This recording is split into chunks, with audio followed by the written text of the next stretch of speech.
Hello guys, গতকাল বিকেলবেলা আমি চলে গিয়েছিলাম আমাদের বাড়ির ছাদ বাগানে। আর এত সুন্দর সুন্দর বর্ষায় গাছগুলোতে ফুল ধরেছে, দেখে তো মনে হচ্ছিল ছাদে থেকেই যাই। আর আমার যারা ভিডিও দেখো তারা জানো আমি সব জায়গায় থেকেই যেতে চাই, মানে এরকম সুন্দর সুন্দর জায়গায়। এত সুন্দরভাবে রজনীগন্ধাটা হয়েছে, কিন্তু রজনীগন্ধা ফুলের ভারে গাছটি গেছে শুয়ে। তো শুয়েই পড়ছে, আর কি করি, ওকে তো দাঁড় করানোর জন্য কোনো লাঠি টাঠি দিয়ে বাঁধার মতো সিচুয়েশন করতে হতো, কিন্তু তখন প্রায় সন্ধে সন্ধে হয়ে এসেছে, আমি আর কি করি।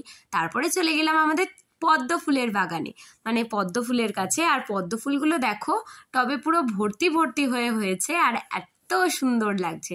সেই সময় আবার টিপ টিপ করে বৃষ্টি, হালকা হালকা হাওয়া দিচ্ছে, তো ছাদের পরিবেশটা তখন ছিল একেবারে অতুলনীয়।